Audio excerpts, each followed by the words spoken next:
buenos días, soy Nicolás Lucar, esto es Radio Exitosa, estamos en el 95.5 de la FM, estamos en todo el país, en más de 65 ciudades conectadas simultáneamente a una sola señal, la de la radio del Perú, la de Exitosa. Hoy día la primera plana del diario Exitosa llama la atención sobre dos hechos. Hamilton Castro en la cuerda floja porque según la versión de Jenny Vilca Toma habría blindado a Susana Villarán, a Grañy Montero y al representante de Odebrecht. Ella ha presentado, como ya sabemos, una denuncia en contra suya que está siendo tramitada en el órgano de control del Ministerio Público y que debe resolverse porque estos procesos son, se supone, expeditivos. Además llama la atención el diario Exitosa sobre le llegó la hora, es decir, a quienes pretendían que el señor Barata no hable, porque lo que aparentemente, porque fíjense ustedes cómo funciona el Ministerio Público a presión, ¿no es cierto? Es decir, cuando estamos en medio de un debate sobre si se debe destituir al fiscal de la Nación, donde se está acusando de inconductas al fiscal Hamilton Castro, que tiene acumulada toda la investigación del caso Lavajato en sus manos, empiezan a ocurrir cosas, porque salen en los medios de comunicación y se ha hecho algo que debió hacerse desde el comienzo. Que acá, sobre lo que hemos insistido de una manera así impertinente en este espacio. ¿Qué quiere, señor Barata? Lo que usted quiera se lo damos, pero un ratito, antes de darle eso, o simultáneamente a darle eso, usted nos entrega toda la información. Pero para eso, el Ministerio Público tiene que preguntarle todo, pues. No, de este sí, de este no, este me gusta, uy, este me presiona, no, este es del Grupo del Comercio, no te metas, no, así no. O calcular políticamente, a qué político sí o a qué político no, a todos. Que Barata no oculte nada, que entregue toda la información. Y anoche debe haber habido mucha gente que no durmió. Y nos habla también el diario Exitosa de la sanción de 120 días a Kenji. Queremos plantearle esa pregunta a ustedes en las redes sociales, amigos y amigas oyentes. ¿Están ustedes de acuerdo con lo que ha hecho Fuerza Popular de suspender por 120 días a Kenji Fujimori? Sus opiniones, les rogamos nos las envíen al Facebook, a Exitosa Noticias, o al Twitter, @ExitosaP.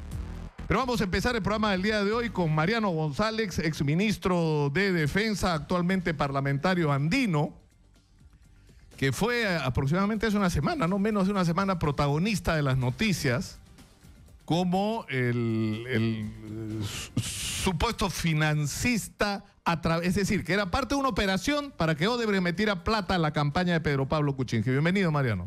Muy buenos días, Nicolás, y gracias por la oportunidad.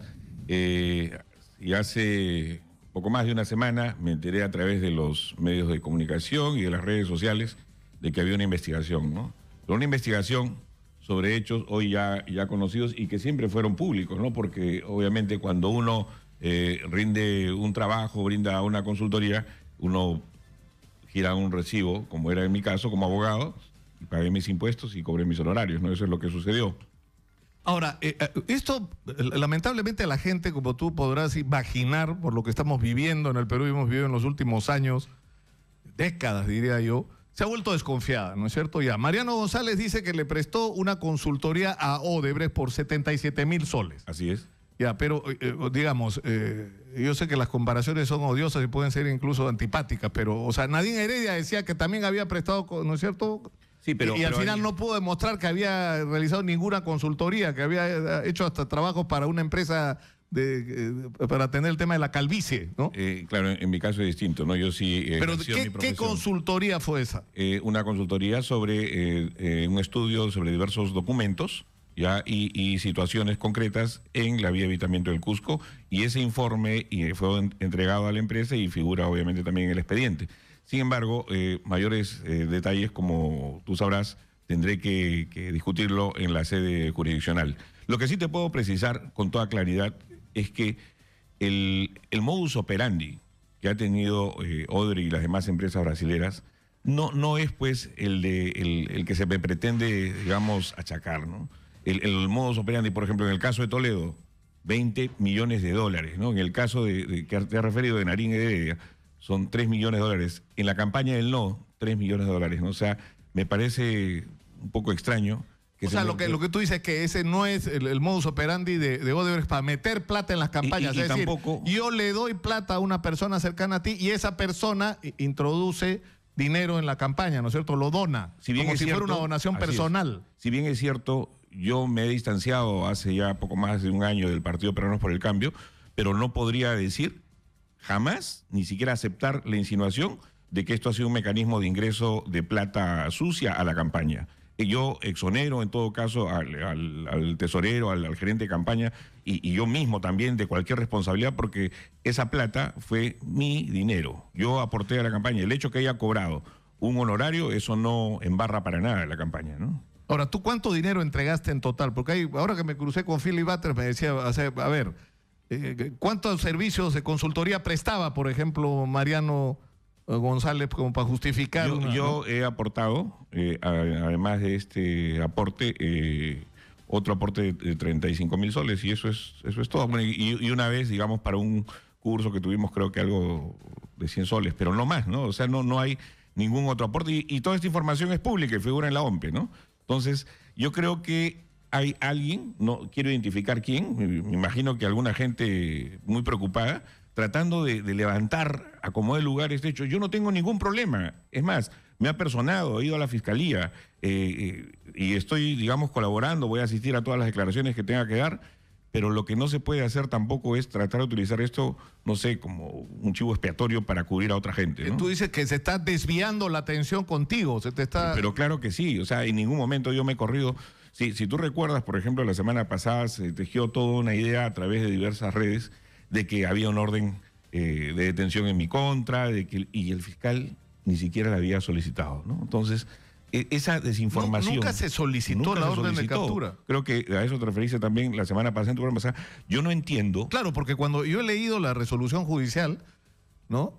La resolución no habla de... O sea, porque la resolución siempre empieza, digamos, haciendo referencia a lo que le está solicitando el fiscal, y el fiscal ahí no aparece solicitando detención preventiva. Hay alguien, obviamente, ¿no? Y ojalá pueda identificar, y estoy tratando de ver quién está detrás de esto, ¿no? Porque alguien debe estar interesadísimo en que el caso en el que yo vengo siendo investigado y que voy a, obviamente, acudir a todas las diligencias. Ahora, pero ¿qué es lo que tú dices? ¿Que tú vas a acreditar que el servicio que prestaste realmente existió? Así es, y que el aporte también que se hizo a Peruanos por el Cambio es un aporte de minero. Ahora, ¿era normal que tú hicieras ese tipo de consultorías?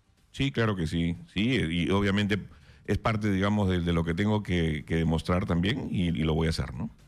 Es decir, que no era anormal que una empresa cualquiera, en este caso, te contratara para hacer una consultoría sobre contratos. No es un hecho aislado. O sea, ¿cuál es tu ejercicio profesional? Nicolás, en mi ejercicio profesional como abogado, yo he asesorado y a distintas, digamos, personas naturales y jurídicas, ¿no? Entonces no tengo nada, digamos, que temer en ese sentido. Pero sí me causa muchísima impresión, ¿no? Y muchísima alarma de que se trate de levantar y cuestionar. Ahora se preguntan mucha gente, ¿no? Como algunos congresistas, ¿no? O sea, no nos dijo que venía de ahí. O sea, eran mis honorarios. Con todo respeto, un profesional, un comunicador, un abogado, cobra sus honorarios y obviamente pues, puede disponer de la mejor manera que interese. Yo en ese momento había terminado de ser, digamos, designado candidato al Parlamento andino y obviamente creía en el proyecto y aporté. O sea, no tiene absolutamente nada de extraño. Probablemente todos los demás candidatos se hayan aportado.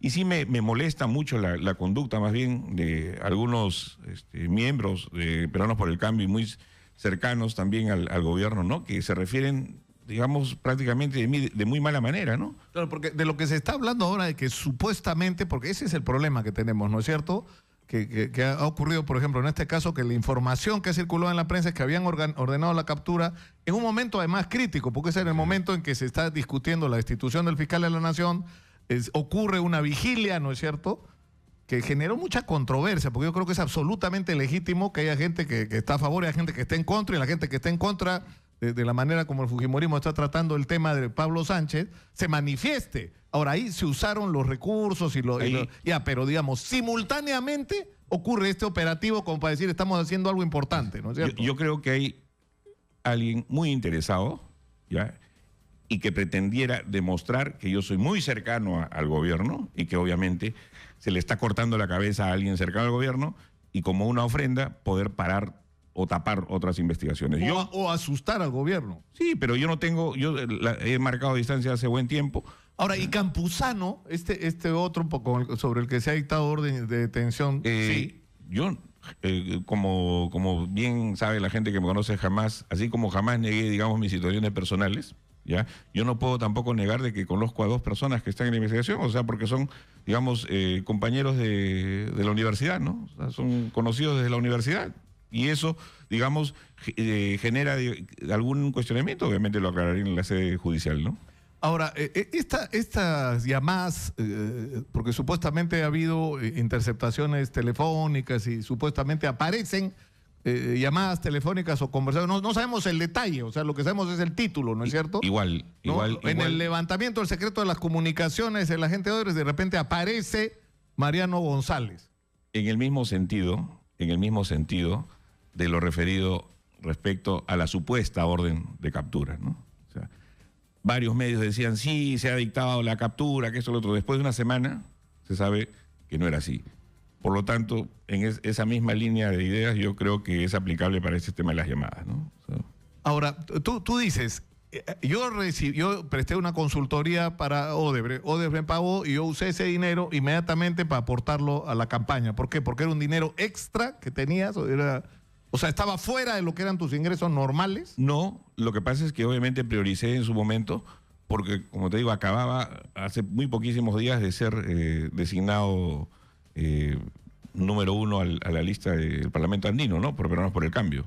Entonces, y además yo tenía, digamos, un compromiso con el partido en ese momento, ¿no? Ahora, tú antes estuviste cercano al gobierno de Ollanta Humala, ¿no es verdad? Tú has sido jefe de gabinete en el Ministerio de Defensa, Ministerio del Interior. Fui funcionario, pero no tenía ningún compromiso político, ¿no? O sea, no tenía ninguna militancia, no tenía ninguna tarea política. Lo mío fue estrictamente técnico, ¿no? O sea, pero en este gobierno sí asumí una posición política, ¿no? Ahora, ¿y quién financió la campaña de Pedro Pablo Kuczynski, que es la interrogante ahora? Bueno, o sea, ¿toda fue financiada así, con aportes como el tuyo? Sí, en la página de la OMPE se pueden verificar pues todos los aportes que hay, ¿no? Y yo creo que cada uno, más bien, cada aportante debe, en todo caso, pues ahora que se está investigando, debería responder por sus aportes, ¿no? Yo respondo por los míos. Y en la página de la OMPE... Por el origen de los tuyos. Tú dices, puede haberse dado el caso de que aparezca ahora gente que se supone que había aportado y ahora resulta que no había aportado. ¿Eso puede ocurrir? Bueno, está ocurriendo en el no. En la campaña por el no está ocurriendo. Ahora resulta que hay gente que está en la lista de aportantes que no había aportado. Bueno, no era obligatorio, además, la declaración de aportes de campaña, por lo que ha explicado Fernando Tuesta, pero en fin. En el caso del no, pero en el caso, digamos, de las elecciones campaña generales, de las generales, sí, claro, sí, era obligatorio. Claro. Y hay una lista bastante grande de aportantes y yo estoy seguro que todos tienen cómo justificar sus aportes, ¿no? Ahora, en esta discusión sobre... Tú has sido parte, tú has sido funcionario, tú eres un abogado involucrado, como en este caso, en contrataciones que el Estado ha hecho con diversas empresas, incluyendo las brasileñas, por lo que cuentas. Y la pregunta hoy es ¿cuál era el papel de Pedro Pablo Kuczynski en todo esto? Es decir, ¿había o no había un vínculo? Porque ahora estamos enfrentados a la pregunta, y no sé si dentro de Peruanos por el Cambio lo han discutido en algún momento, o por lo menos cuando tú estabas, porque es decir, no puede ser que haya dos versiones tan contradictorias. O sea, Odebrecht dando incluso cierto nivel de detalle, ¿no? Igual que en el caso de Alan García, ¿no? La relación con Alan García viene desde mi abuelo, cosa de la que yo doy fe porque yo hice 2 reportajes sobre 2 casos escandalosos de Odebrecht del primer gobierno de Alan García, Chavimochic y Charcani. Bueno, que dicho sea paso, nunca pasó nada ahí, ¿no? En mi caso, yo ya he respondido públicamente y voy a responder ante los órganos jurisdiccionales de lo que yo tenga que responder, sin ningún temor. Pero obviamente, pues, en Peruanos por el Cambio también hay una lista bastante larga de gente que debería preocuparse más que en darme consejos, preocuparse en cómo responder. Por ejemplo, el congresista Alberto de Belaunde se llena la boca diciéndome una y otra cosa, emplazándome a que me den orden de captura, que esto, que el otro, y él no se fija que en casa tiene a su padre que es socio del estudio de Checopar. Y el estudio de Checopar, uno de los estudios más importantes del país, ha sido asesor permanente de Odebrecht. Es decir, no hizo una consultoría para Odebrecht. Ha sido asesor permanente. En el caso, por ejemplo, del señor Basombrío, caiga quien caiga, los encumbrados, y se refiere obviamente a mí, ¿no? Y no se fija que al costado de su oficina su viceministro, Rubén Vargas, claro. también, digamos, según los testimonios de los pobladores de Chaclla, también probablemente... Pillado. Yo conozco ese caso, pillado, Chaclla. Entonces, ¿no? Ahí hubo un conflicto social, había un problema con la comunidad y quien lo resolvió fue la ONG que estaba asociada a Rubén Vargas. Además, celebraba en cada publicación de Inforregión, que es la publicación de esta ONG, cómo iban avanzando y cómo se le iba abriendo el camino para Odre. Ahora, habría que preguntarle a la gente de Odre si le pagaron a la ONG del señor Rubén Vargas, ¿no? por estos servicios. Y por último, y con todo respeto, la Premier, ¿no? Me da muchas recomendaciones y yo las he escuchado. Pero creo que debería preocuparse más bien en dar recomendaciones al presidente, como ¿no? creo yo cualquier persona sensata lo haría, en responder adecuadamente a la Comisión Lavajato en aras de la gobernabilidad y no estar metiéndose conmigo, ¿no? O sea, cada quien tiene su función y yo sé lo que hago, yo sé cómo respondo, que ella cumpla con sus funciones, ¿no? Ahora, ¿tú te sientes traicionado por la gente peruana por el cambio? Porque, bueno, lo que estás diciendo es bien bravo, ¿no? O sea, escúchame, de Belón, ¿de qué tanto hablas? Preocúpate por tu papá. Bueno, pero eso él te va a decir, ¿y qué culpa tengo yo de lo que haga mi papá, no?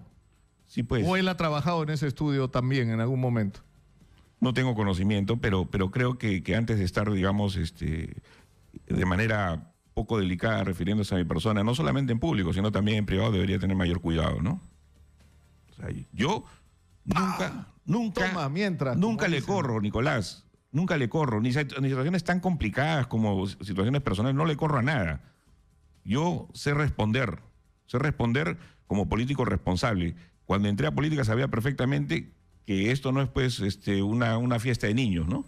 Que el machete viene por todos lados y yo estoy acá para responder ante la prensa, ante la ciudadanía, ante los órganos jurisdiccionales y eso es lo que se tiene que hacer. Lo que no puedo hacer es quedarme tranquilo cuando hay gente evidentemente del gobierno pretendiendo generar una sensación de entregar mi cabeza a cambio de algo, ¿no? Ahora, hay interrogantes que han quedado en el aire y que nadie ha respondido hasta hoy, que es, por ejemplo, hablando de los aportes de campaña, el caso del aeropuerto de Chinchero. ¿No es cierto? O sea, hay una imagen donde hay uno de los ejecutivos más importantes del grupo Kunturwasi en la celebración de los personeros, es decir, no es una celebración abierta al público, todos los simpatizantes, no, son los personeros, la gente que ha hecho la campaña, la que está celebrando, ¿no es cierto?, la victoria. Y ahí está este directivo, ¿no?, de Kunturwasi. Entonces, eso lo hace preguntarse a uno con todo derecho. Primero, ¿aportaron estos señores a la campaña? Y segundo, ¿la manera como se manejó el tema Chinchero fue un favor por esto? Digamos, toma y daca. Yo creo que los que tengan que responder... Se te ha puesto roja de tanto pensar que vas a contestar. No, lo que pasa es que creo que cada quien debe responder por sus propios actos, ¿no? Yo respondo por los míos. ¿Y quién manejaba el tema de los aportes de campaña? ¿Quién tiene las respuestas a esas preguntas? Si habría que hacérselas a alguien. Había un comando de campaña, pero además, Nicolás, esta información, sí es una información pública, ¿no?, que está en la OMPE. Y obviamente, pues, si hay que responder, deben ser las autoridades, digamos, de la OMPE quienes soliciten y los dirigentes del partido quienes respondan. Pero yo aprovecho también, ya que tocas el tema de personeros, ¿no?, para que veas que a veces se equivoca la gente, se equivocan las redes, se equivocan los medios al dar datos. A mí también se me señala como personero legal del partido. Yo nunca he sido personero legal del partido, ¿no? Pero sí eras una persona cercana a PPK, ¿no es cierto? Durante la campaña tú estabas ahí. Durante la campaña, una de las cosas, digamos, que hice fue proponer la lista, digamos, de la plancha presidencial, ¿no? Entonces, por eso es que probablemente por error mucha gente me ha confundido que soy personero legal, ¿no? Entonces, yo fui un colaborador, sí, durante la campaña y he trabajado mucho en la campaña. Y obviamente me causa una afectación muy grande. Ahora, pero por eso mismo te hago una pregunta que te pido que pienses la respuesta. ¿Había brasileños en la campaña de PPK? No. ¿No había ningún consultor brasileño así, diciendo por dónde llevar las cosas? No. Ha habido gente, por ejemplo, muy importante en la campaña y que... Porque lo que dice la gente de PPK, y yo creo que no estoy haciendo una infidencia, de que se acercó barata FX, esta agencia de publicidad brasileña, a ofrecer su servicio y que le pedían creo que $5 millones. Y era, en la primera... O sea, no era, o sea, la versión que ellos han presentado es que como que no era que Odebrecht estaba pagando esto, sino que esta gente ofrecía los servicios y que quien tenía que pagar era el partido. Y lo sorprendente es que parte del paquete que ofrecían era no solamente Fabre, sino Anel Tausen, ¿no? Era parte de la articulación de la campaña, ¿no? Entonces ahí Anel tiene otra raya más al tigre, ¿no? Desconozco ese tema, pero lo que sí te puedo asegurar que había, por ejemplo, gente muy valiosa que trabajó mucho en la primera parte de la campaña y que creo que también, bueno, a la luz de los hechos y del tiempo recibió muy mal pago, ¿no? Como por ejemplo Fernando Rospigliosi, ¿no? Yo puedo discrepar de él en muchas cosas, pero sí puedo reconocer que durante la campaña hizo un trabajo bastante importante, ¿no? Y después... Si te vi, no me acuerdo. Así es, ¿no? Entonces... creo yo que actitudes como esta y la que se está teniendo hoy conmigo no dicen bien de mucha gente, ¿no? Y yo estoy de verdad profundamente dolido del comportamiento que están teniendo mucha gente alrededor del gobierno conmigo, ¿no? Pero acá estoy, voy a afrontar y no voy a correr de nada, ¿no? Y si alguien pretende utilizarme a mí, digamos, como chivo expiatorio o entregar mi cabeza, pues primero se las va a ver conmigo, ¿no? Uy. O sea que esto ha sido la... Estamos empezando recién. Ay. Está bien. Mariano González ha estado con nosotros, parlamentario andino en ejercicio, ¿no es cierto? Sí. Primero de la lista, ¿no? Porque fuiste el primero, ¿no es cierto? Sí, y vicepresidente del Parlamento Andino. Y vicepresidente del Parlamento Andino. Ay. Agárrense. Ay. Muchas gracias, Mariano, por estar acá. Gracias, Nicolás. Y por haber tenido el gesto de dar esta primera entrevista con nosotros. Muchísimas gracias. Vamos a la pausa y vamos a regresar para hablar de los problemas que va a tener el señor ministro del Interior, porque resulta que los policías que fueron destituidos están ganando los juicios. Y encima de eso el Congreso acaba de dejar sin efecto la ley en la que se ampararon para hacer esta barbaridad de votar cuando le dé la gana a quien le dé la gana. Porque tiene que haber un mínimo de reglas. Entonces, ¿qué va a pasar? Que eso va a favorecer. Ahora, lo que se están quejando los policías es que cuando un miembro de la policía en un enfrentamiento hiere o mata a un delincuente, le meten un juicio, él tiene que pagar el juicio. El pobre policía con sus 3.000 soles. Al señor Basombrío lo denuncia y el Ministerio del Interior contrata uno de los más caros estudios de abogados del Perú, con honorario de éxito encima, ¿no? Que supuestamente la ley se lo permite, si gana. Porque si pierde, va a tener que devolver esa plata, Basombrío, sí. Sí, claro. Este ha sido uno de los temas, ya muy al margen de los temas personales y las investigaciones, es uno de los temas que marcó mi definitiva distancia con alguna gente en el gobierno, ¿no? Hace algún tiempo yo he salido a criticar públicamente la decisión del ministro Basombrío, ¿no? Porque creo que le ha malogrado la carrera a varios generales, ¿no? O sea, hay generales, hay oficiales de la policía que han hecho una carrera brillante y se han sacado la mugre por el país, como el general, por ejemplo, Vicente Álvarez, el jefe de la DIRCOTE. Por supuesto. ¿Ya? El general Max Ramírez, ¿no? Que ha sido defensor de la policía. Maxi, por supuesto. ¿No? Entonces, pero lo de Álvarez es increíble, porque si alguien estaba haciéndole la guerra a los Quispe Palomino, era él. Era él. ¿No es cierto? Y si nos acordamos ahora toda esa... Ahora, ¿tú crees que tu salida del Ministerio de Defensa fue una conspiración? Porque bien raro que alguien se ocupe de seguir pues al ministro de Defensa, ¿no? A ver qué pecado le encuentra para chifárselo, simplemente encontrar. O sea, eso no es así casualidad, ¿no? Yo lo dije, inclusive en un momento, ha sido gente muy vinculada al gobierno anterior, ¿no? Entonces, y simple y llanamente, los intereses eran clarísimos, ¿no? O sea, en el ejercicio también independiente, mucho antes de ser ministro y parlamentario, yo ya venía investigando y tenía una hipótesis de trabajo sobre algún compromiso que tenía cierta gente con el narcotráfico, ¿no? Entonces, obviamente, si eso había hecho siendo un NN, siendo ministro, probablemente tenía el temor de que iba a hacer más, ¿no? Y además que yo sí había entrado con fuerza a luchar en el BRAEN, siguiendo la misma línea que tenía Vicente Álvarez y otros, ¿no? Y mi idea era un trabajo conjunto entre las Fuerzas Armadas y la policía. Ese tema, el tema de criticar abiertamente tanto al señor Basombrío como a Alberto Belaúnde, que estaban de acuerdo con el retiro de los policías de manera injustificada, mi defensa por la nivelación de pensiones de las Fuerzas Armadas y además de tratar de impedir a toda costa que se pase la caja de pensiones militar policial a la ONP y la venta del Banco de Comercio han sido motivos, obviamente, que ha marcado distancia con varias personas, como el señor Basombrío y la señora Arauz. Bueno, como diría mi amigo Matías Brivio, esto es guerra. Vamos a la pausa, regresamos con más. Muchas gracias, Gracias, Mariano. Nicolás. Regresamos con más. Esto es Exitosa 95.5 de la FM. Regresamos. Continuamos con Nicolás Lucar en Exitosa.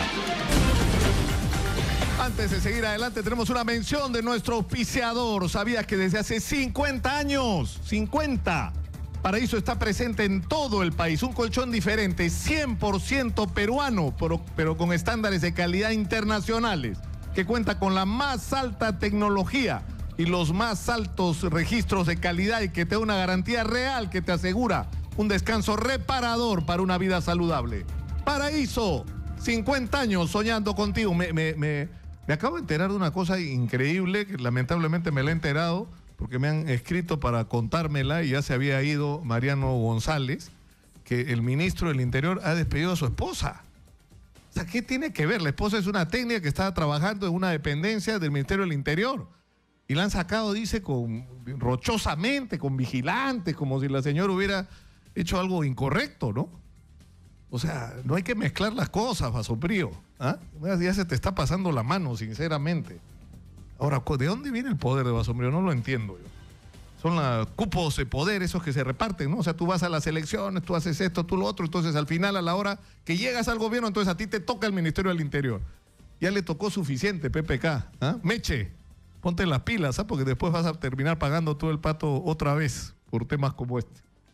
Pero en fin, estamos en la línea, señora Magariño, con el doctor Juan José Santibáñez, que es abogado de más de 100 miembros de la Policía Nacional, ¿no es cierto? Retirados por, precisamente, fíjense ustedes, Carlos Basombrío, y que han estado reclamando su reincorporación, pero esto ocurre en un contexto particularmente significativo, porque el Congreso de la República aprobó quitarle al Ejecutivo una de las facultades que le había otorgado y que utilizó arbitrariamente el Ministerio del Interior para destituir y sacar de la policía sin ningún argumento razonable a miembros de esta institución. Doctor Santibáñez, muy buenos días. Buenos días, Nicolás. Muchísimas gracias por la invitación a tu programa. ¿Cuál es la situación exactamente? Yo quisiera que usted nos explique qué es lo que ha pasado. O sea, el Ejecutivo solicita garantía, solicita facultades, el Congreso se las da y dentro de esas facultades están unas que tienen que ver con el tema de la seguridad.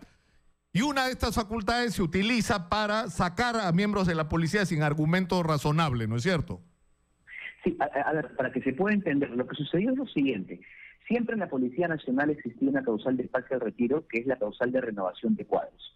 Esta causal, llamada la causal de renovación de cuadros ordinaria, permite pasar al retiro a oficiales que no tengan mayores expectativas dentro de la institución, siempre y cuando tú sigas un procedimiento no solamente establecido en la ley, sino un procedimiento establecido por el Tribunal Constitucional a través de una resolución que es un precedente vinculante, que es la resolución 090-2004.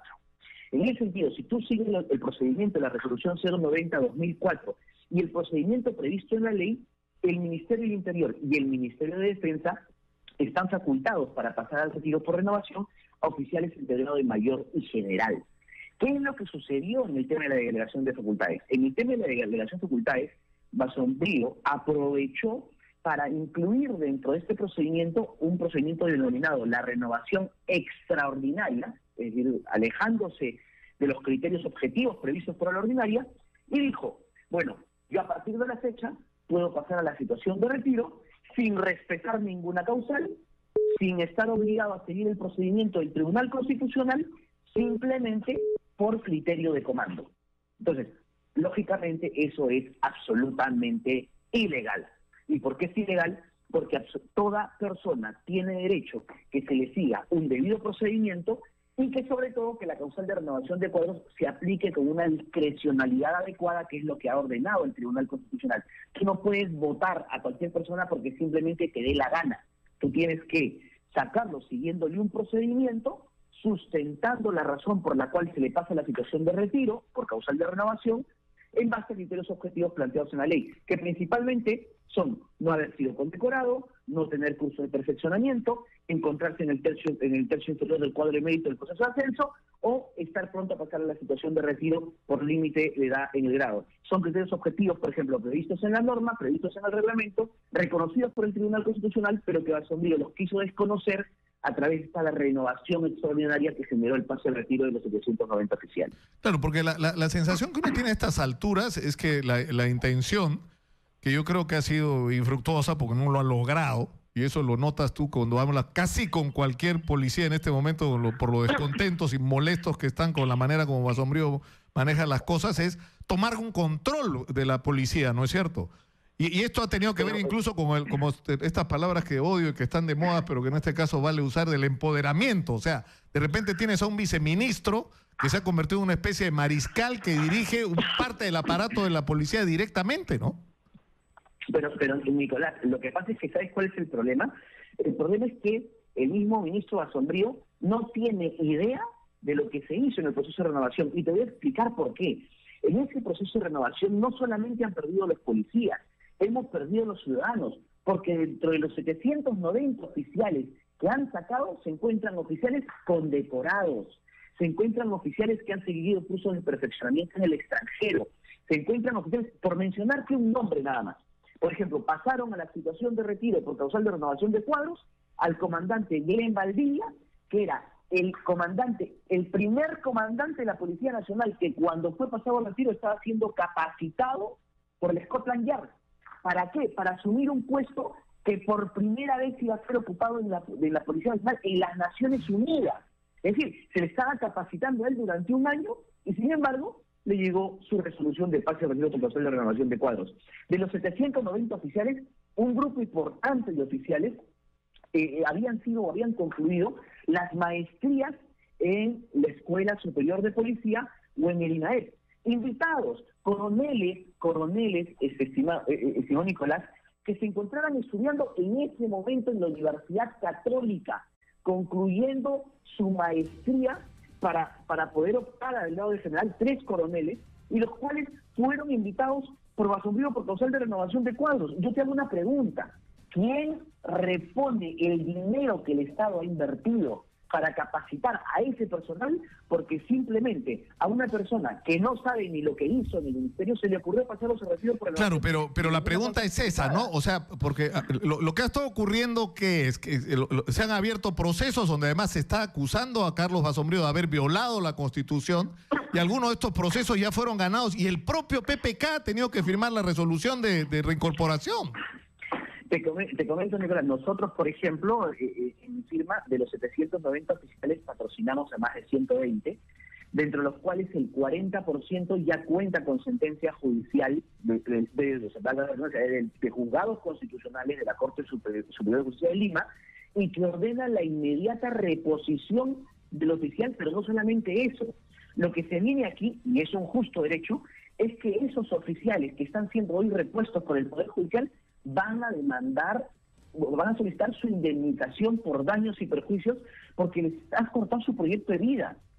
Gente que tenía hoja de servicio intachable, y que fueron invitados por este señor. Es más, te comento una cosa y con un tema como un corolario. Para que tengas una idea, Basombrío dijo que se habían analizado los legajos.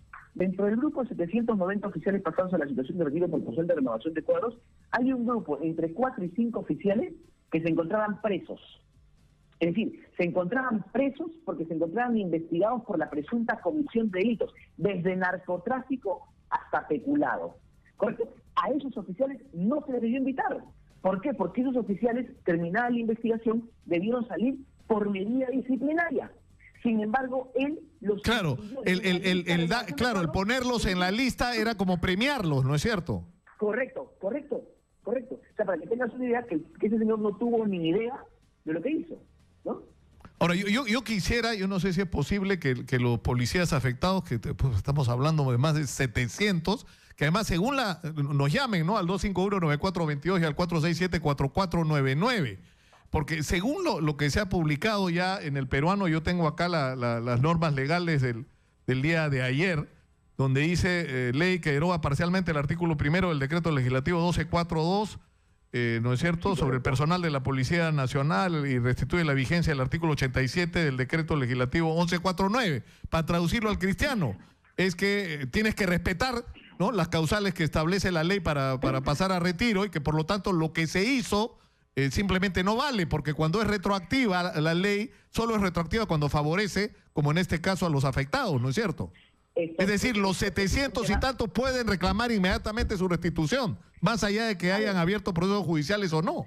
Ese es un tema que quiero aclarar justamente, Nicolás, que es lo siguiente. A ver, la norma, si bien es cierto, tiene un fondo de inconstitucionalidad en el sentido que ha reconocido que la modificación que se hizo afectaba a derechos humanos del personal policial, no es una norma que haya sido expedida conforme el texto de la resolución, declarando inconstitucional la anterior redacción del artículo. Esta es una norma que en realidad va a generar sus efectos jurídicos post-lex. ¿Qué significa? A partir del día siguiente de su publicación. Yo estimo, Nicolás, que lamentablemente los oficiales que no hayan interpuesto su proceso de amparo o un proceso contencioso administrativo no podrían alegar hoy la expedición de esta norma para decir yo demando mañana, porque los plazos ya habrían vencido. Tú puedes leer la redacción, dice deróguese a partir de la fecha, lo que implica que el análisis de la norma anterior va a estar a criterio, como siempre ha estado, de un magistrado constitucional, pero no habilita, creo yo, para que un oficial que no haya iniciado ningún trámite pueda ser restituido. Mira, estamos, Juan José, en la línea con un oficial de la Policía Nacional cuya identidad vamos a mantener en reserva, sí, pero que fue también víctima de esta medida. Muy buenos días. Aló, buenos días.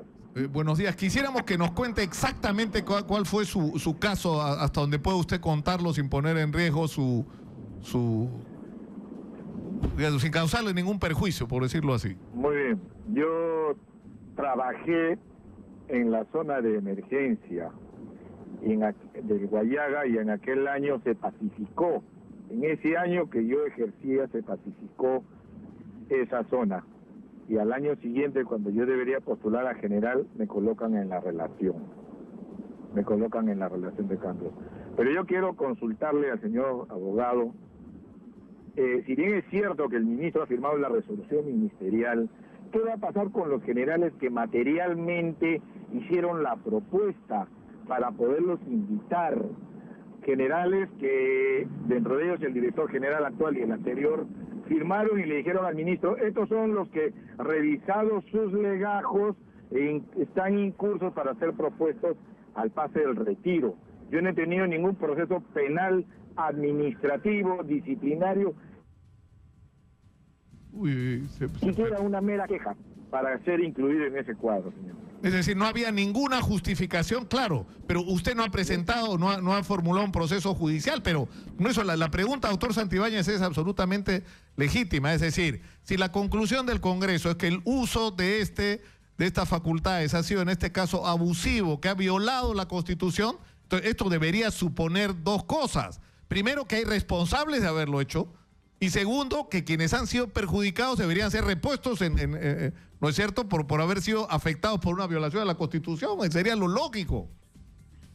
Como te comento, Nicolás, yo creo que el tema de iniciar una demanda por reposición en este momento sí es una cuestión discutible por una cuestión de plazos, pero eso no significa que, y contestando la pregunta del oficial que ha llamado, nosotros lo que hacemos es que una vez que obtenemos las sentencias judiciales que están fundadas las demandas, siempre demandamos indemnización, y no solamente contra el Estado peruano, sino también indemnización contra los generales que suscribieron el acta que propuso el pase al retiro de ese oficial. ¿Por qué? Porque tienen responsabilidad administrativa, tienen responsabilidades más, y lo establece justamente la ley también, que el funcionario público que tenga responsabilidad tendrá que el Estado. Ahora, pero eso te enfrenta, Juan José. Estamos con el doctor Juan José Ibáñez, que es abogado de más de 120 policías que fueron.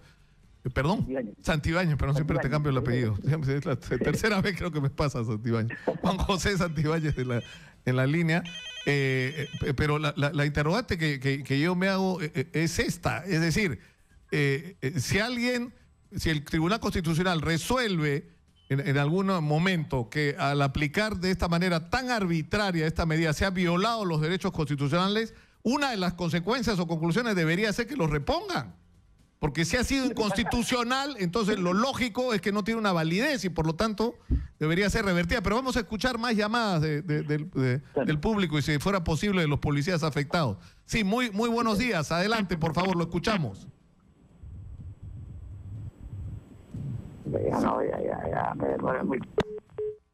No sé qué pasó ahí. Se arrepintió, creo. O no, vamos a tratar de recuperar la llamada. Pero tú dices que es discutible, Juan José, ¿no es cierto?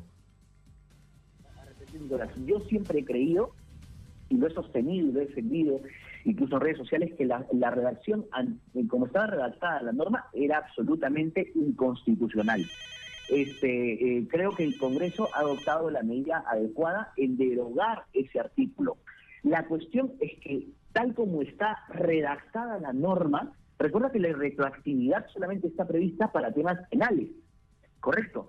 O sea, para temas de índole penal. Yo creo que el Congreso quizás lo que debió hacer es agregar un artículo en donde por norma legal, de alguna u otra manera, podría reconocer la inconstitucionalidad manifiesta de la antigua redacción y habilitar a aquellos oficiales que no hubieran hecho ningún procedimiento de poder accionar actualmente con la norma. El tema es que al estar de la forma en como está redactada, esta lo que hace es derogar una antigua norma que estaba en vigencia hasta el día de ayer, que ha salido la publicación, pero que desde el punto de vista jurídico esa derogatoria va a operar, como te vuelvo a repetir, mira, Juan José, para adelante. Está precisamente en la línea el general Máximo Ramírez, a quien hemos hecho referencia y que entiendo es uno de los que sí ha presentado una demanda por este tema. General Ramírez, muy buenos días.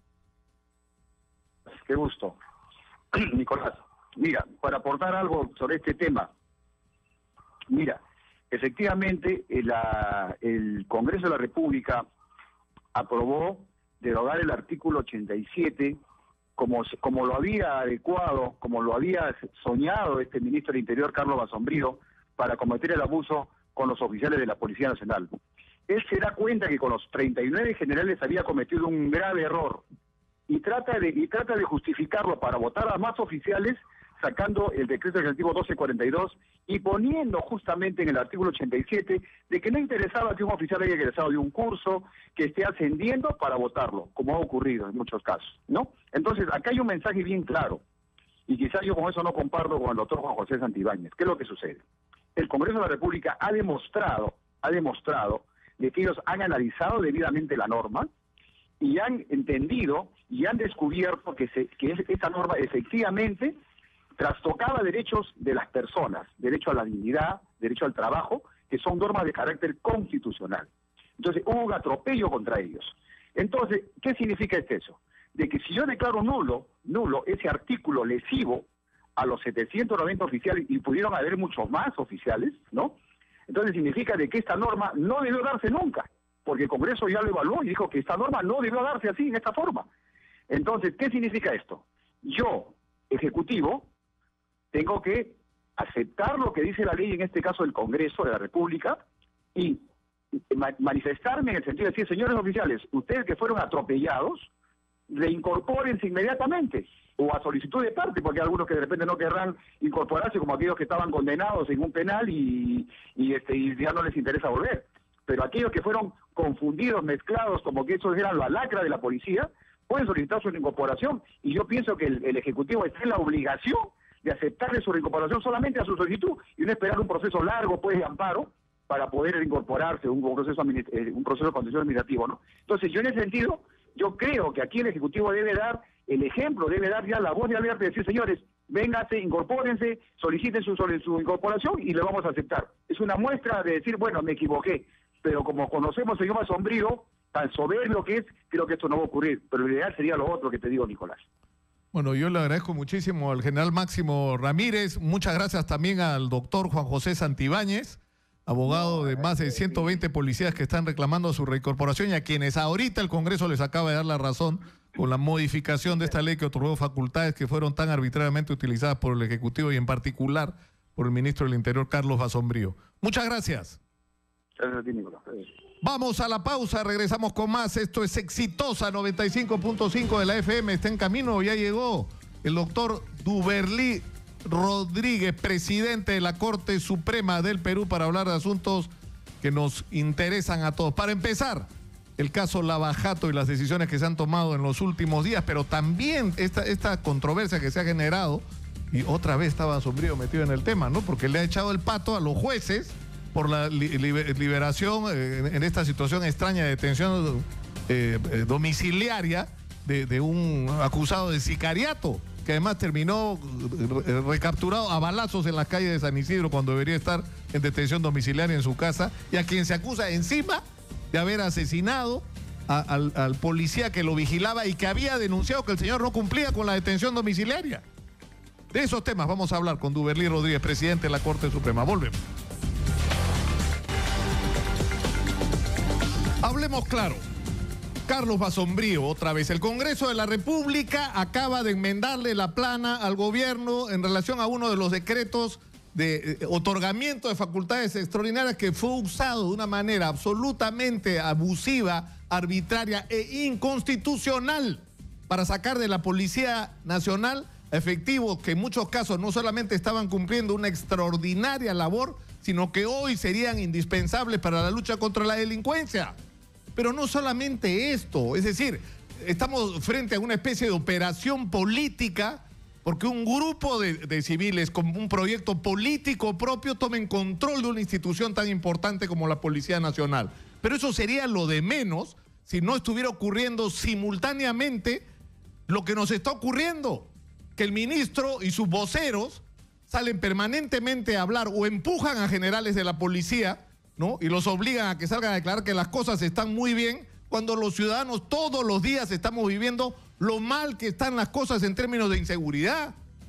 ¿Hasta cuándo vamos a tolerar esta situación? ¿Hasta cuándo el presidente Pedro Pablo Kuczynski y la primera ministra, señora Mecha Arauz, van a tolerar esta situación? No sé qué compromisos tienen con Carlos Basombrío y con el grupo al que él representa, pero han regresado los asaltos a los bancos, que ya no ocurrían porque eso estaba controlado. Y nos está pasando algo muy grave. El crimen violento crece cada día más y más. El Perú, donde nuestro principal problema era el pequeño crimen, ¿no es cierto?, los pequeños delitos cotidianos que agobiaban al ciudadano, y que nuestra gran diferencia con los otros países es que acá no moría tanta gente como en Venezuela, Argentina o en México, nos está empezando a pasar, que ya empezó a morir gente por crímenes, por robarte un celular te han empezado a matar. Y esto tiene que cambiar, y esto tiene que ver una cosa con lo otro. Lo mal que va el tema de la inseguridad tiene que ver con la ineficiencia de quienes están a cargo, y ha llegado la hora de tomar decisiones, PPK.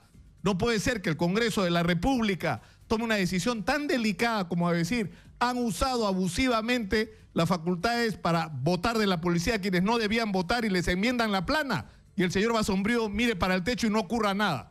Ese señor se tiene que ir, es más, se debió ir hace rato. Vamos a seguir adelante y voy a cambiar de humor. Mejor. Ya llegó Duberlí Rodríguez, presidente de la Corte Suprema, pero antes, mientras él se va instalando, Judy Rodríguez nos cuenta qué dice la gente en las redes sobre Kenji. ¿Cómo hace Kenji para que todas las semanas hablemos de él? Nuevamente marcando la agenda, ¿no, Nicolás? Siempre Kenji presente. ¿Ah? Y ahora te cuento a los fanáticos de Marvel, la imagen que tiene sobre vestido como Thor, a la que se enfrenta su hermana en la película. Es decir, que sería Keiko Fujimori en la imagen también, ¿ah? Ojo, para los fanáticos de Marvel. Sí. Que ahora es hasta el Voice, ¿no?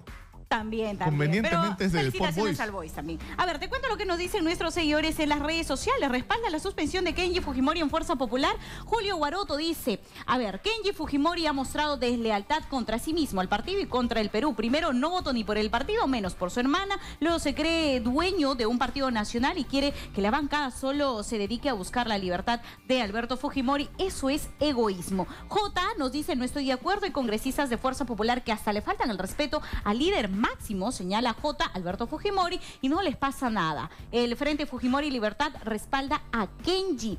Por otro lado, ¿qué nos dice J. Pineda? Nos dice, ¿qué nos importa si lo separan o no? ¿Es de trascendencia política? ¿La bolsa caerá? ¿La economía se sentirá afectada? Por favor, señor Lucar, dice. Esta pregunta exitosa. Alex nos dice... Yo pienso lo mismo, ¿ah? estoy contigo. ¿Cómo Yo se llama? también estoy totalmente Somos dos. con J. Pinedo. Alex nos dice que se vaya, dice de una vez. Da vergüenza, dice, como fujimorista, que siga con los dibujitos y con su jefe de prensa también, ¿no?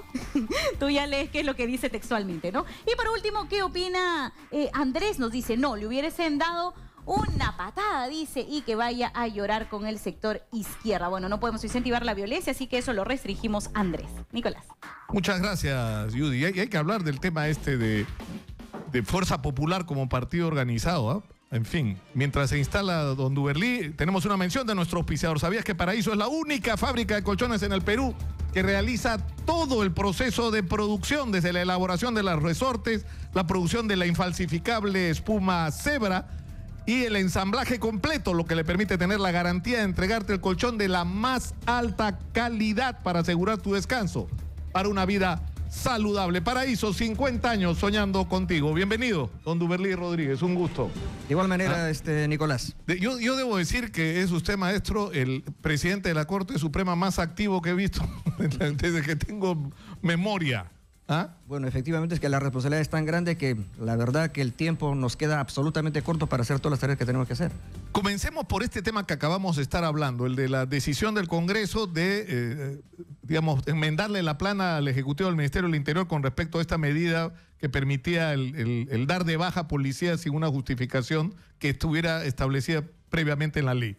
Bueno, me parece positivo que se norme de manera ya precisa estos temas porque resulta que la mayor parte de pases a retiro, etcétera, se judicializaban. Y resulta que los jueces a veces tomaban decisiones que, digamos, no eran del agrado del Ministerio del Interior y se ponían quejas. Yo creo que con esa norma, si se ya aclara el tema, yo creo que ya tendremos menos problemas en el Poder Judicial. Una descarga, sí, porque ocuparse de otros temas y no de andar, ¿no? Enmendándole la plana al ministro del Interior, pero en fin. Ha habido una controversia y me pasó, le debo contar, Duberlí, una experiencia bien interesante, porque fui a hacer una declaración de esas que uno como periodista siempre tiene que enfrentar, porque salió en un noticiero que yo dirigí hace algunos meses, el año pasado, ¿no? Una noticia y una persona sintió afectada su honor y uno tiene que ir al juzgado, ¿no? A explicar su comportamiento, etcétera. Y tuve una conversación con la jueza a cargo que me pareció fuera de la diligencia, ¿no? Donde me decía, oiga, Lucas, nos cargan a los jueces responsabilidades que no son nuestras. ¿Por qué va a ser culpa nuestra que este señor acusado de ser un sicario esté en detención domiciliaria libre metiéndose a balazos en San Isidro? No es nuestra responsabilidad. Nosotros hacemos lo que nos permite hacer el fiscal, que es el titular de la acción penal. Pero estaba muy molesta. Efectivamente. Muy molesta, además llena de expedientes así. Sí, sí, ha habido todo un escándalo por el tema de la liberación del pato, no sé cómo le llaman. Claro. Pero ¿qué pasa?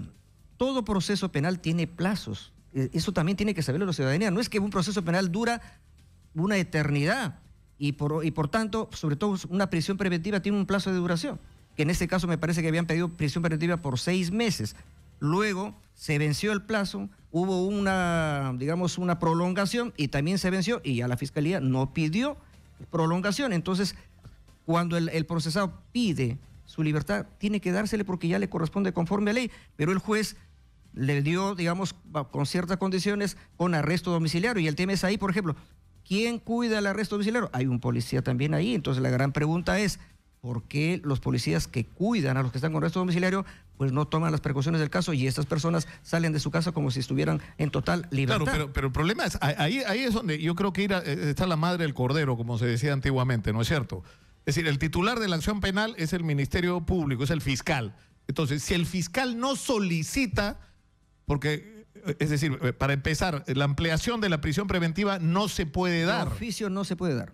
Es decir, el juez no puede decir, no, está acusado de homicidio y hay evidencia suficiente, yo no lo puedo mantener preso si el fiscal no me lo pide. Así es, pero por otro lado ahí también hay un problema.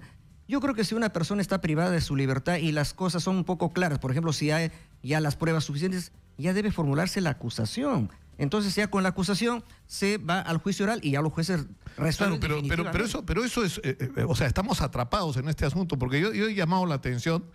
No tengo buenos amigos en el Ministerio Público, pero a mí, sinceramente, hay días en que ya me enerva que llegan comunicados de prensa donde se celebra el Ministerio Público logró la prisión preventiva. Escúchame, lo que necesitamos es que el Ministerio Público logre sentencias, no prisiones preventivas. Las cárceles están llenas de presos sin sentencia. Tenemos 85.000 presos en el Perú y cerca de 40.000 están sin sentencia.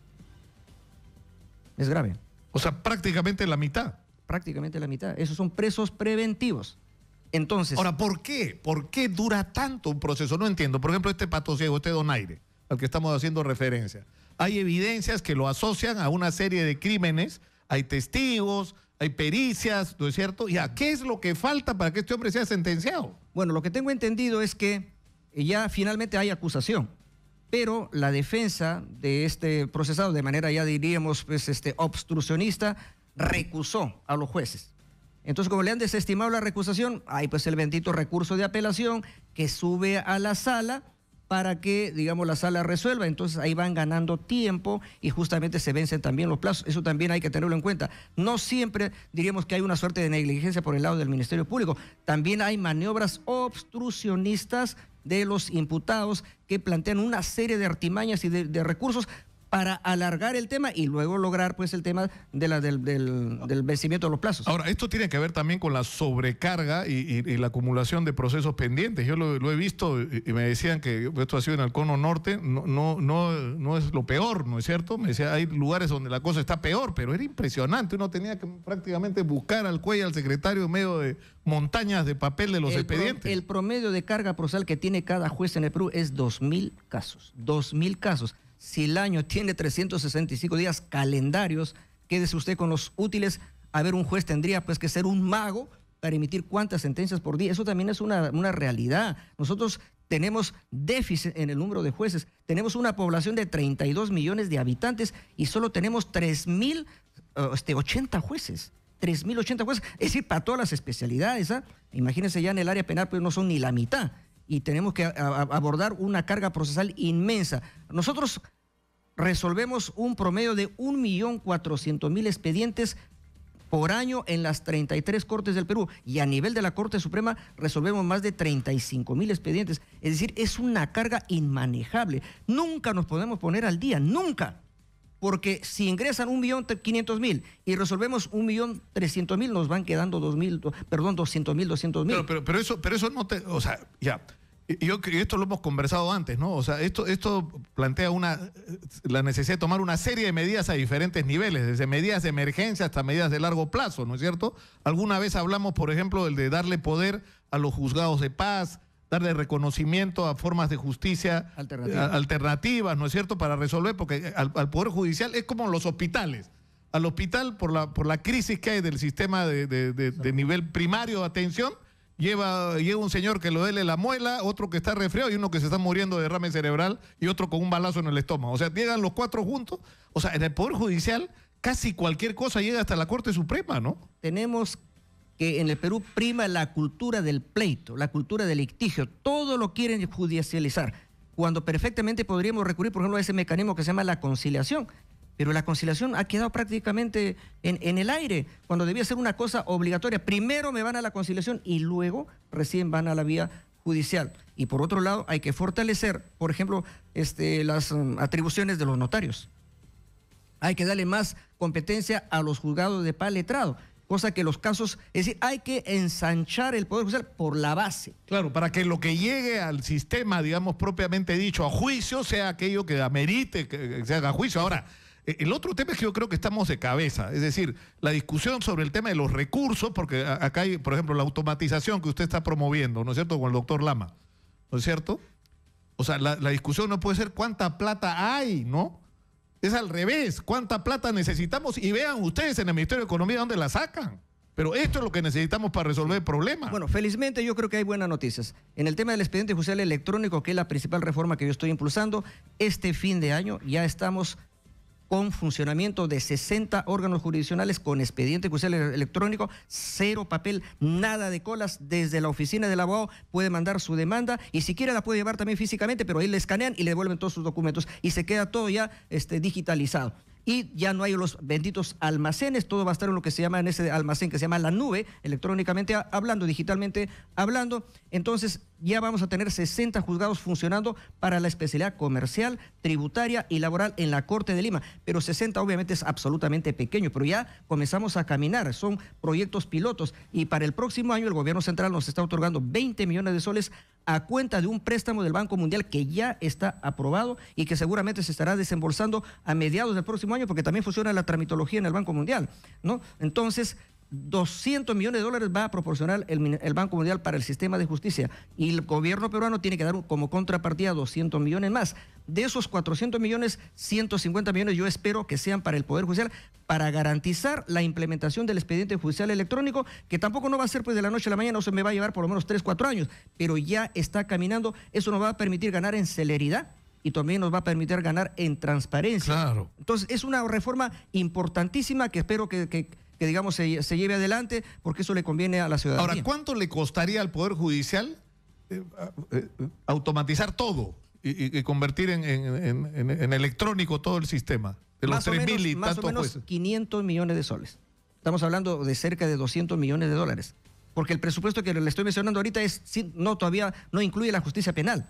¿Y por qué todavía no incluye la justicia penal? Porque la justicia penal es mucho más, diríamos, complicada porque tiene que arrancar con expediente judicial electrónico en la policía, claro, luego en toda la cadena, en la Fiscalía y en el Poder Judicial hasta la Corte Suprema. Entonces, como es un tema más complejo, eso lo vamos a dejar para el final. Pero es un proyecto también costoso, va a costar, pero también tenemos que tener conciencia de que hay que invertir en justicia. Si queremos seguridad jurídica, si queremos un Poder Judicial que sea más rápido, que no sea paquidérmico, elefantiásico como es ahora, pues tenemos que darle modernidad. Y la modernidad es tecnología, y eso tiene un nombre, expediente judicial electrónico. Claro, pues además los plazos no pueden ser, porque si se sigue a este ritmo, pues los plazos que te das para resolver los problemas son 10 años. No tenemos ese tiempo. Es decir, si tienes recursos, resuelve ese problema inmediatamente. No, yo creo que ahí es un tema sí, pues el problema es para quién gobiernas. Esa es la gran interrogante que tenemos que resolver ya el 2021, ¿no?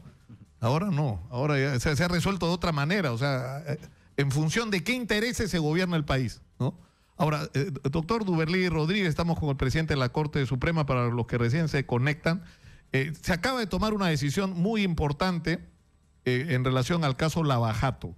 El Ministerio Público pidió excluir de la investigación, pero mantener como colaborador eficaz a Jorge Barata, ¿no es cierto?, en el tema de la interoceánica. Eso es trascendente, ¿no es cierto? Yo creo que eso es una buena noticia y además corrige una suerte de desencuentro que hubo la semana pasada, porque la noticia fue que el juez rechaza la petición de la Fiscalía respecto a la colaboración eficaz del señor Barata. Lo que ocurrió es que el señor fiscal, digamos, se equivocó en el trámite, porque cuando ya hay un proceso abierto, ese proceso se llama investigación preparatoria, que claro, lo lleva el fiscal, pero ya tiene conocimiento el juez de investigación preparatoria, que es un juez de garantías, que le tiene que controlar plazos, etcétera. Entonces ya el fiscal de manera unilateral no puede excluir del proceso.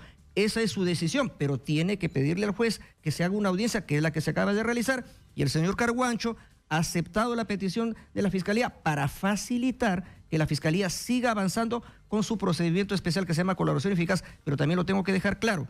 Lo que la Fiscalía acuerde con el señor Barata no es ya la última palabra, es un acuerdo de beneficios, es decir, ¿qué beneficio le dan al señor Barata?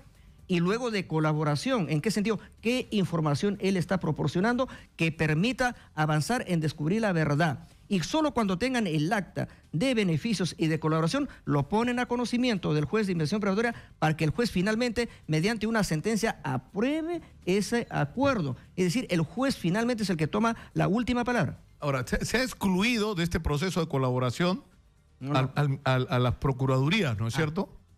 No es que sea excluido.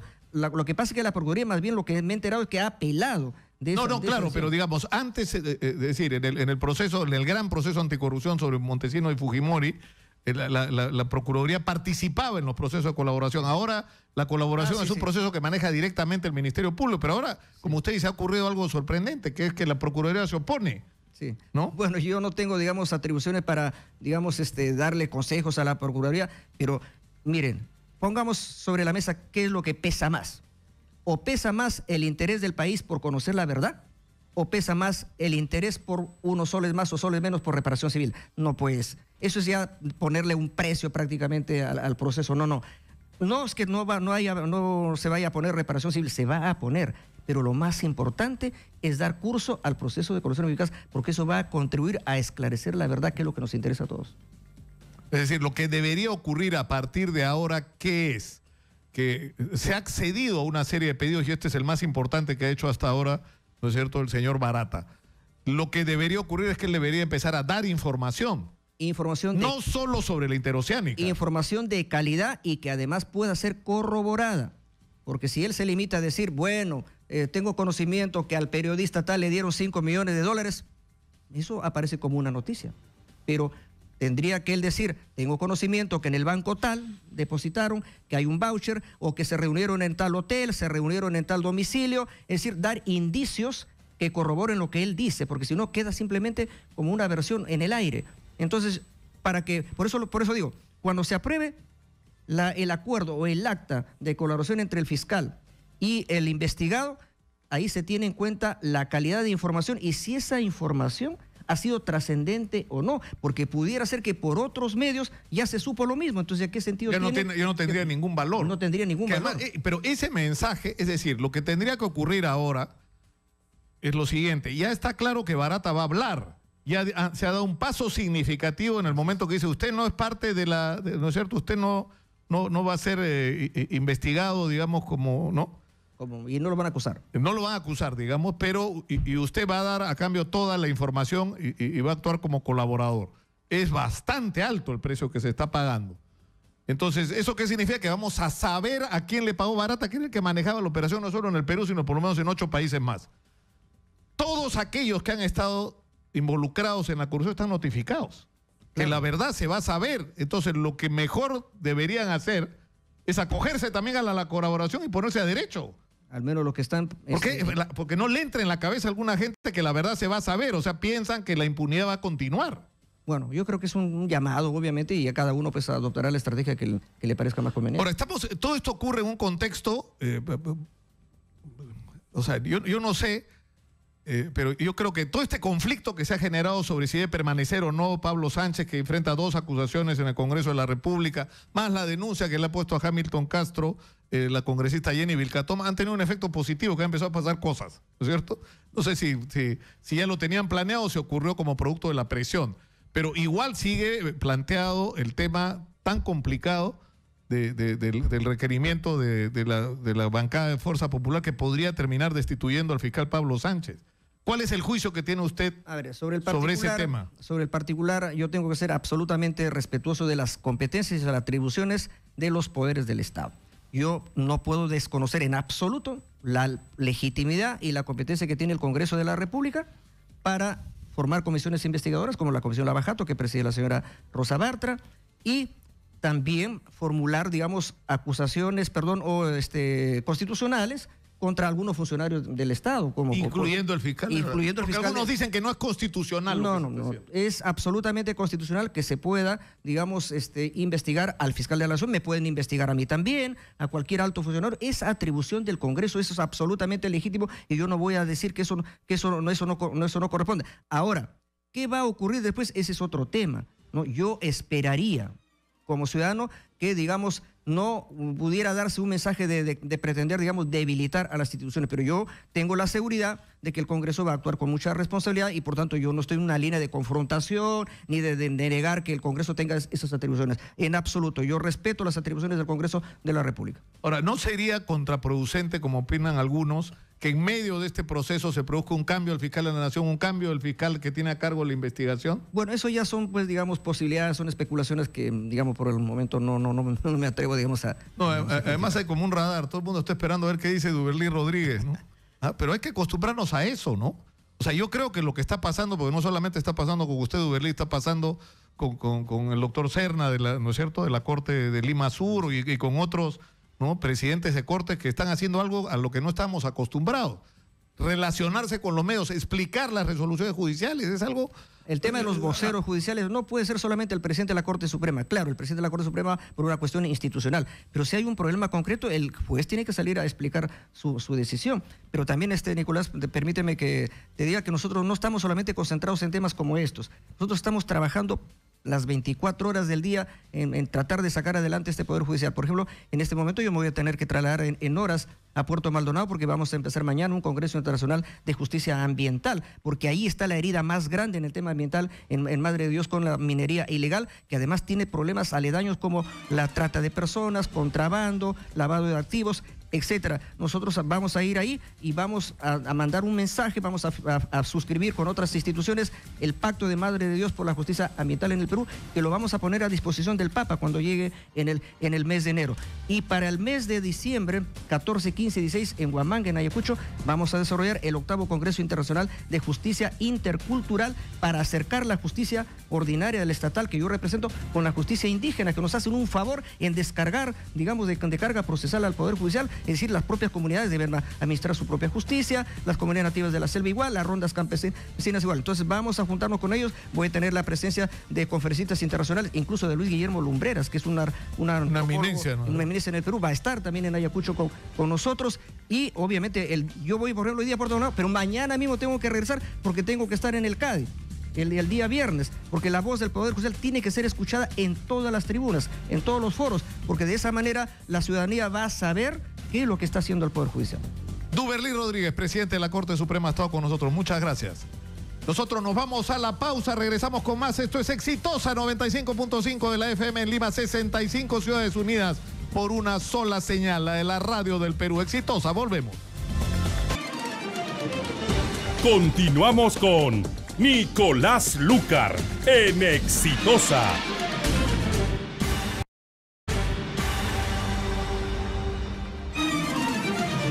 Estamos de regreso, esto es Exitosa y esto es una mención de nuestro auspiciador. ¿Sabías que Paraíso es la única marca de colchones que cuenta con una certificación de calidad internacional? La certificación ISO 9001 es un reconocimiento de que Paraíso ha obtenido por cumplir con los más altos estándares de calidad, asegurando la mejora continua de sus procesos productivos y la confianza en la calidad de todos sus productos, lo que garantiza tu mejor descanso para una vida saludable. Paraíso, 50 años, soñando contigo. El Arcilipú, hay protesta de arroceros, sigue la protesta, ¿no? Desde el día de ayer está Edgar y nos está contando lo que está ocurriendo en este momento en Piura. Adelante, por favor, Edgar. Gracias, Nicolás. En efecto, pues le contamos que hace 30 minutos exactamente la Policía Nacional tuvo que irrumpir lanzando gases lacrimógenos para poder desbloquear la Panamericana Norte por la huelga que han iniciado los arroceros desde ayer. Hay que indicar que esto se ha generado a la altura del centro poblado La Golondrina, en el distrito Marcavelica, provincia de Sullana. Ayer habían bloqueado también a la altura del puente La Manuela, muy conocida por el desborde de esta quebrada y que causó también problemas en el tránsito vehicular con el fenómeno del Niño Costero, además del ingreso al centro poblado histórico Tangarará y también el desvío hacia lo que implica el Tamarindo, jurisdicción de Paita. Como se sabe, los productores arroceros del Valle del Chira se plegaron desde ayer a la huelga nacional iniciada por la APEAR en el marco de la búsqueda de eliminación del arancel cero que tienen los importadores de arroz, toda vez de que ellos se ven perjudicados tremendamente y en los molinos no pueden vender y su producción muchas veces es captada por los molineros que la compran en verde el producto, sobre todo cuando no tienen cómo costear los productos como fungicidas, herbicidas, los agricultores, y que son en un gran número en el Valle del Chira. Nicolás, la policía ha tenido que irrumpir, reiteramos, y capturando a una serie de agricultores que han sido derivados a la dependencia policial de Marcavelica. Es la información que manejamos a esta hora de la mañana en Piura, Nicolás. Ya, Celar, y tenemos información, tenemos más información. Artemio Fasanando en Tarapoto, ¿qué está pasando en San Martín? Cuéntanos. Muchas gracias, Nicolás. Información en vivo desde Tarapoto. Comisión de alto nivel negociará con productores de arroz de la ciudad de Tarapoto. La cita será en las oficinas del Proyecto Especial Guayana Central y Bajo Mayo a partir de las 3 de la tarde del día viernes. Mientras tanto, el gobernador de San Martín, Víctor Noriega Arriategui, informó que el ministro de Agricultura, José Manuel Hernández, y el representante de la ministra, Claudia Cooper, aceptaron la mesa de diálogo, pero sin embargo, a pesar de esto, se viene radicalizando la huelga. Hace una hora atrás ha tomado pues los arroceros en la ciudad, en la provincia de Picota, especialmente al ingreso de la provincia de Picota, han bloqueado los agricultores arroceros de la provincia de Picota. También la provincia de Alto Pastor y Orimaguas está bloqueado la carretera a la altura del kilómetro 8. Tarapoto está cercado ya va 3 días de esta paralización. Ya están faltando los artículos de primera necesidad. Por lo tanto, los arroceros están pidiendo que lo más pronto posible asista pues esta comisión. ¿Por qué esperar hasta el día viernes? Es lo que manifiestan los arroceros de la región San Martín. En Tarapoto nos escuchan en los 100.1 Radio Exitosa, reportó Artemio Fernando Ramírez. Muchas gracias, Artemio. Claro, no es solo por qué patean hasta el viernes este tema, sino por qué se ha permitido que las cosas lleguen a este nivel. Simplemente esto debió resolverse antes, pero una vez más la pregunta es ¿para quién se gobierna en el Perú? ¿A quién se gobierna? ¿No? O sea, ¿para quién tomas decisiones? Y miren lo que está pasando en la pesca, que han tenido que salir los pescadores para que se pare esta pesca depredatoria de la peladilla, es decir, de las especies adolescentes de la anchoveta. Estamos matando el recurso, uno de los recursos más importantes de nuestro mar.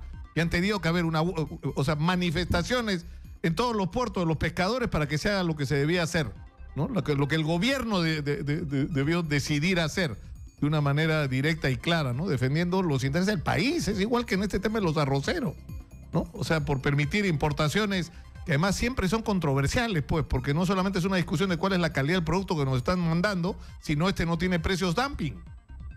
Están destruyendo la vida de nuestros agricultores. En fin, eso será tema para otro día, porque ahora vamos a hablar de las elecciones al Colegio de Abogados. Ayer habíamos invitado al doctor Carlos Mesías, pero también a la doctora Greta Minaya, que no sé qué le pasó, que no llegó. Son 13 los candidatos que hay. Vamos a tratar de entrevistarlos a todos si esto fuera posible. Está con nosotros el día de hoy el doctor Willy Ramírez, que está con el número 7 que veo en el pecho ahí, y William Paco Castillo con el número 5. ¿Ah? ¿Quién empieza? Bueno, como usted, Nicolás, a la orden. Dele usted. Bueno, nuestro colegio... Willy Ramírez. Muchísimas gracias por el pase. Nuestro colegio en los últimos años no está presente en el gran debate nacional en temas de trascendental importancia como son la trata de personas, la lucha contra la corrupción, la inseguridad ciudadana, violencia doméstica, reforma electoral, entre otras cosas. Nuestro colegio tiene iniciativa legislativa que no se viene utilizando desde hace buen tiempo. Tampoco hay propuestas, no hay pronunciamientos. Es un colegio silente. Está, digamos, un tanto aletargado, no solo en el tiempo, sino en el espacio también. Eso es lo que nosotros pretendemos recuperar. Recuperar ese sitial que histórica y tradicionalmente le ha correspondido a nuestro Colegio de Abogados de Lima, al ser la reserva moral y la conciencia jurídica de nuestra nación. En el ámbito interno vamos a sacar adelante la Escuela de Posgrado José León Barandiarán. Este 22 de diciembre se vence el plazo de la ley de moratoria para la creación de nuevas universidades y escuelas de posgrado. En el mes de enero ingresaremos nuestro proyecto a la SUNEDU para que nos autorice a ofrecer a nombre de la nación los grados de maestro y de doctor, los títulos de segunda especialidad y los diplomados que ya están contemplados en la nueva ley universitaria con un mínimo de 24 créditos. También hay que descentralizar todos los servicios de nuestro colegio, así como hay una sede en Lima Norte, hay que instalar una sede en Lima Sur y otra en Lima Este. También una gran plataforma digital, que nosotros le vamos a llamar CAL 2.0, para que todos los trámites que usualmente se hacen en nuestro colegio, como por ejemplo la papeleta de habilidad que tan solo cuesta 5 soles, tenemos que trasladarnos desde los diferentes puntos de la ciudad para recoger ese pequeño documento que puede válidamente ser descargado desde un smartphone, desde una tablet, desde una PC o puede ser recabado también en cualquier agente bancario. Eso son nuestras principales propuestas y estamos seguros que este sábado 2 nos alzaremos en triunfo marcando el número 7 que es el número ganador. Se va a sacar esclavo esta vez, ¿no? Porque estuvo a punto la vez anterior. Sí, la vez pasada casi llegamos, No nos quedó claro el tema del voto electrónico la vez pasada, que le asignaron a una empresa que 6 meses antes vendía vehículos. Esta vez lo hace OMPE, la Oficina Nacional de Procesos Electorales, que además forma parte del sistema electoral peruano. Hay unos pequeños candidatos que no están a favor del voto electrónico, y es por ese sentimiento natural del temor a lo desconocido, ¿no? Bueno, esperemos que eso se supere. William Paco Castillo, ¿qué dice? Nicolás, el Colegio de Abogados de Lima representa no solo el ostracismo, sino representa esa lacra de corruptela que se ha enquistado en todas las instituciones. Nuestro colegio es un caos, nuestro colegio es un mercado persa, nuestro colegio es, en verdad, en lugar de ser la conciencia jurídica y la reserva moral de la nación, porque es un colegio que data desde antes de la República, es un colegio donde se mezclan apetitos increíbles y donde justamente quienes son los responsables de este caos y de esta miseria y de esta situación paupérrima que se vive tanto en lo económico como en la moral, son quienes han sido decanos del colegio y quienes han sido directivos de la orden. Yo conozco a Willy, de quien doy fe como persona, pero como directivo fracasó en sus anteriores gestiones, y verdaderamente este caos en el cual estamos sumidos es, obviamente, quien tiene que cargar esa cruz es mi amigo Willy. Y ahora fíjate tú, hay otros decanos, incluso tú estabas hablando de la señora Greta Minaya, que se lanza por segunda vez, y cuando ha sido decana, ¿qué ha hecho por la orden? Es decir, hay gremialistas reciclados que están hoy día tratando de decirnos que van a hacer lo que no hicieron cuando tuvieron la oportunidad de hacerla. Veo, por ejemplo, a mi amigo también, el doctor Javier Villestein, expresidente del Poder Judicial, queriendo darnos recetas de acomodar el colegio cuando él fue presidente del Poder Judicial y no hizo absolutamente nada por ninguno de los agremiados. Vemos al presidente del Tribunal Constitucional que cuando tuvo el poder político que le cupo, tampoco miró hacia los agremiados. Entonces, el único rostro nuevo que tenemos en el Colegio de Abogados es el mío, es el que estamos ahorita propugnando por un cambio radical. A mí la gente me conoce. Yo he trajinado en todas William las Paco canchas. Juventud, es así. Sí, yo soy en realidad, oiga, yo he sido un miembro de la Guardia Civil, he sido un miembro del cuerpo jurídico militar, he sido realmente soy un profesor universitario, soy un escritor en derecho penal, es más, he sido profesor incluso de mi distinguido colega Willy, que hoy día postula para el decanato. Es verdad que yo tengo una trayectoria, y todos aquellos que me conocen y los que no me conocen deben preguntar, que yo no tengo ningún pacto sino solo con la justicia y la verdad. No estoy comprometido, no estoy hipotecado a nada, no tengo propaganda agresiva, no tengo propaganda que inunda las calles, no tengo dinero en los bolsillos, pero tengo, yo he escuchado por ahí, un corazón inmenso. ¿No es el fujimorismo tratando de tomar el Colegio de Abogados? Eso lo he escuchado ayer. Es la justicia tratando de reivindicar la dignidad del abogado. Yo, si algo tengo que rescatar de Alberto Fujimori, es ese pensamiento pragmático y ese componer y enderezar las cosas. Y esa enseñanza, si hay que aplicarla en el colegio, la vamos a aplicar desde el primer día que asumamos el decanato.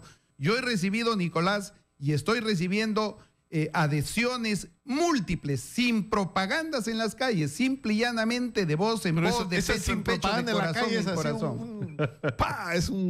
Sí, está metiendo un tacle acá. Es verdaderamente una... Porque Willy sí tiene propaganda, ¿no es cierto? Absolutamente. Pues yo quisiera tener en realidad siquiera el 10% de la plata que tiene Willy para poder siquiera poner un banner. Pero yo voy a la sangre, al corazón mismo del abogado, y espero su voto y cambiar el colegio con dignidad, con justicia, para que vuelva a ser el referente de la juridicidad en el país. ¿Qué dice Willy? Porque le ha metido por lo menos un par de palos, la propaganda y la... Varios. ¿No? Bueno, cuando yo fui director de Economía, recibimos nuestro colegio con 1.300.000 de déficit, que fue lo que nos dejó la gestión de Ñique de la Puente. El primer año cerramos en azul con 900.000 en superávit, lo que demuestra una gestión de más de 2.200.000. Una buena gestión. Y el segundo año cerramos con 800.000 en azul. Yo le recomendaría a mi colega William Paco Castillo que se asesore bien y que se documente. Lo que existen en realidad son cuestionamientos de parte de un pequeño candidato, extranjero él, que cada vez que hay elección presenta una serie de infundios y que me quieren tachar. ¿Cuál es el candidato extranjero? Bueno, es un argentino nacionalizado peruano y que ha estudiado en la Universidad del Litoral y dice que ha revalidado su título en la San Marcos, en donde no se encuentra su expediente, así como el expediente de la colegiatura, lo que significaría que estaría ejerciendo ilegalmente la profesión. Bueno, no me voy a detener en eso. Simplemente que hay que revisar los estados financieros auditados y para ello hay que saber leer estados financieros, y en lo que corresponde a la campaña millonaria no es tanto así. Hay un expresidente de un poder del Estado que viene derrochando gran cantidad de dinero, hasta con envíos masivos de correos, de material publicitario. Hay otros candidatos que están contratando correo postal para llegar hasta cada una de las casas de los más de 70.000 agremiados. Imagínense cuánto representa eso. Nuestra campaña, la de Willy Ramírez, está centrada básicamente en las redes sociales, en Facebook, Twitter, Instagram, más que nada Facebook, en el entendido en que esta elección es mediante voto electrónico no presencial. Estamos no dando un salto al futuro o a la modernidad, estamos dando un salto a la propia realidad. Vivimos ya en el siglo XXI, en donde prima la ciencia y la tecnología, y no se justifica que por el apetito de algunos candidatos tradicionalistas se siga manteniendo las largas colas bajo el sol y con este circo que siempre ha representado una elección tradicional presencial mediante largas colas y una suerte de feria en la puerta del local de votación. Nicolás, eso es algo mira, que va a cambiar. yo te quería decir algo en esta lucha que estamos haciendo, en esta llegada que estamos bajando hacia los conos.